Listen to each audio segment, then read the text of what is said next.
있습니다. 자, 창업 환경의 변화를 한번 볼게요. 네. 일단 2008년도 리먼 브라더스 사태로 인한 제2차 금융위기가 미국에서 유럽으로 이렇게 해서 경제 위기가 확산되었던 적이 있었습니다. 이러한 여파로 인해서 지금 10년이 지났지만 한국 경제도 구조적인 장기 불황을 우려하고 있습니다. 그래서 이러한 부분들이 여러분들이 창업을 하는 데 있어서 조금 더 힘들게 할 수 있는 어떤 그런 부분들이라고 할 수 있겠습니다. 다음 두 번째, 실업률이 지금 좀처럼 떨어지고 있지 않습니다.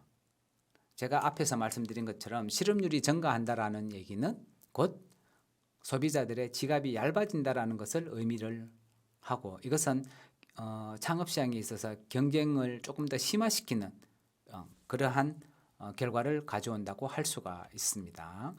다음, 우리나라 사회의 지금 특징이기도 하죠. 젊은 층은 자꾸 줄어들고 고령 인구가 급증하고 있습니다. 고령 인구가 급증한다는 얘기는 그만큼 사회 전체적으로 봤을 때는 GDP가 올리기가 상당히 어렵다는 것을 의미를 합니다. 대신 기회적인 요소로 본다면 이 고령 인구가 급증한다는 얘기는 실버 산업이 늘어난다는 것을 의미하고, 이것은 곧 또 다른 사업적인 기회가 된다라고도 볼 수 있습니다.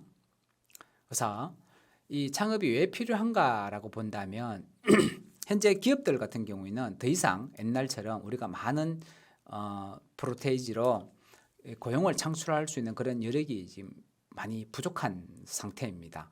따라서 좀 극단적으로 말씀드리면 창업 외에는 이 고용이나 일자리 창출을 할 수 있는 정책적인 수단이 많지 않다라는 것을 지금 말씀을 드리고요.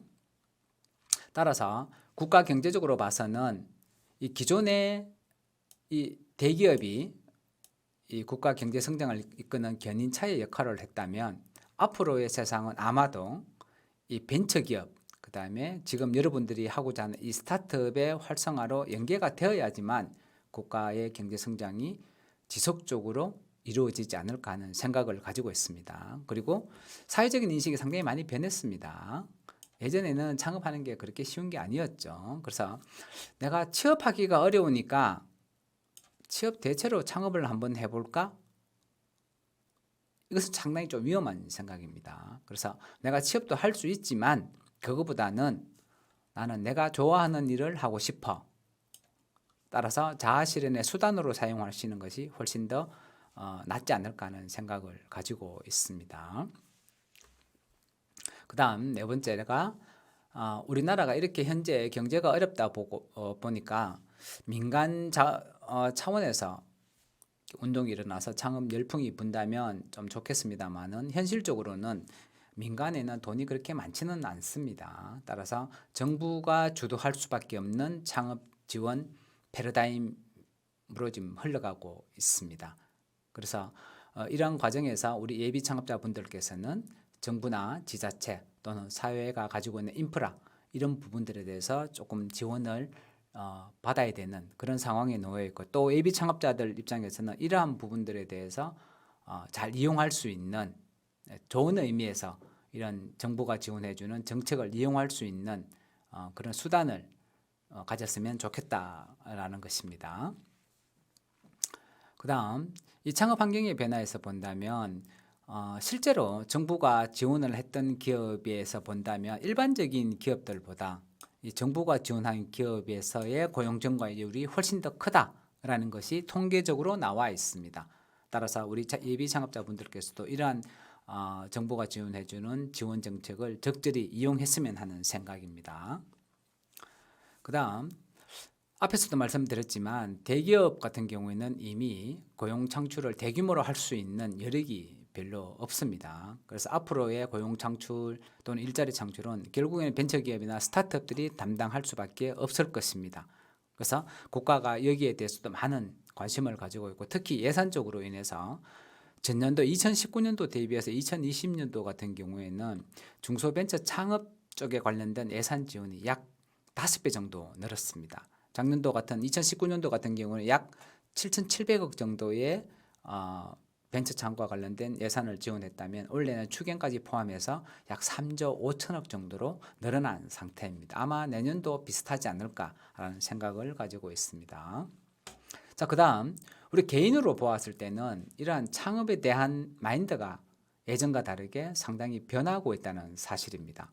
따라서 예전에는 어느 정도 30대 후반, 40대, 50대 또는 퇴직하고 나서 어떤 창업을 하는 뭐 이런 분위기였습니다만 지금은 10대, 20대 또는 30대 초반 이러한 전문성과 어떤 의지, 열정을 가지는 이런 나이대에 남녀를 불문하고 그리고 노소를 불문하고 이러한 창업 분위기가 상당히 올라와 있는 상태입니다.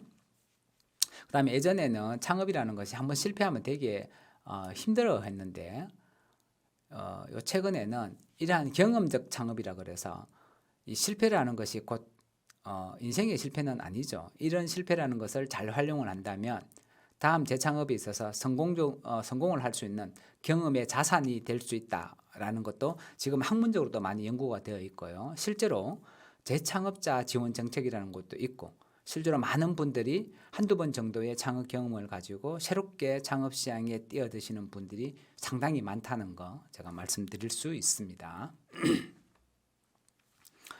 그 다음 우리나라 같은 경우는 이제 베이비 부머 세대의 창업이 상당히 증가하고 있습니다. 지금 베이비 부머라는 것은 약 50대에서 60대 초반을 지금 얘기를 하고 있습니다. 이분들이 지금 일반적인 직장을 다니다가 퇴직을 하시고 이런 창업 시장에 뛰어드는 게 하나의 좀 독특한 특징이라고 말씀드릴 수가 있고요.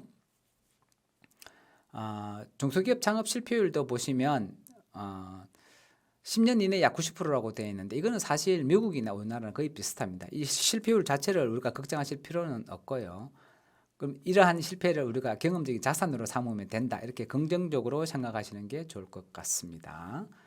그래서 앞으로의 이 창업에 있어서만큼은 특히 새로이 창업 시장에 뛰어드는 예비 창업자 분들의 경우에는 그냥 단순하게 다른 사람이 하니까 창업을 하는 것이 아니라 자신만의 새로운 사업 기회를 포착을 하고 여러분들이 가지고 있는 어떤 기업가적인 요소를 충분히 활용을 한다면 아마 성공적인 창업 시장에 뛰어들 수 있지 않을까 그렇게 생각을 하고요. 그 다음에 이제 창업 실패율도 당연히 또 말씀을 드려야 되겠죠. 아무런 근거 없는 낙관적인 생각, 그 다음에 시장에 대한 지식의 부족, 그 다음 지나친 자신감, 그 다음에 시간에 대한 압박감이라든가 어떤 특허에 대한 제약성 또는 사업적인 경영 능력의 부족 이런 것들이 사실은 창업에 대한 실패 요인이라고 할 수는 있는데 이런 것들에 대해서 여러분들이 우리가 부족하면 배우면 되겠죠. 그리고 자신감이 부족하면 또 자신감을 채워넣으면 될 것 같습니다. 다만 어떤 이 사업의 경영 능력을 부족한 거는 예비 창업자는 당연히 부족합니다. 이런 부분들에 대해서는 창업 교육이라든가 국가가 지원해주는 여러 가지 사업을 통해서 여러분들이 이러한 경영 능력을 보완을 하시면 그렇게 나쁘지 않겠다라는 생각을 가지고 있습니다. 그 다음에 당연한 얘기겠지만 이것을 우리가 창업이라는 것을 생계형으로 생각을 한다면 상당히 좀 피곤하게 될 것입니다. 따라서 물론 생계도 책임을 져야 되겠지만 그것보다는 내 생활에서의 혁신을 가지는 어떤 기업가적인 마인드가 좀 필수이지 않을까 하는 생각을 가지고 있고요. 이러한 혁신이라는 것이 소가죽을 이용해서 혁대를 만들듯이 벨트를 만들듯이 일반적으로 기술 개발에 대한 혁신은 되게 어려운 일이긴 하지만 또는 지식 서비스나 아이디어 같은 경우에는 이 혁신이라는 것이 또 쉽게 또 다가올 수도 있습니다. 그것은 제가 앞에서 설명드린 것처럼 가격이 아닌 가치를 중심으로 고객이 느끼는 불편을 어떤 방식으로 해결해 줄 수 있을 것인가 라는 것을 생각한다면 의외로 쉽게 풀릴 수 있는 제품이나 서비스를 만들 수 있을 것이라고 생각을 합니다. 창업에서 기업가적인 사고는 상당히 좀 필수겠죠. 우리가 예전에는 기업가 정신은 아주 특별한 사람만이 가지는 그런 정신이라고 설명했던 적도 있었긴 했습니다만은 앞에 보시면 이 연대별로 나오고 있습니다. 그래서 7, 80년대에는 소위 말해서 경제 성장 시대입니다. 이때는 하면 된다라는 어떻게 말하면 군인 정신 비슷한 그런 시절이었는데요. 90년대 후반부터는 기술을 기반으로 한 벤처 산업이 도약을 하면서 단순한 하면 된다가 아니라 기술력을 기반으로 한 벤처기업 태동 이렇게 볼 것 같습니다.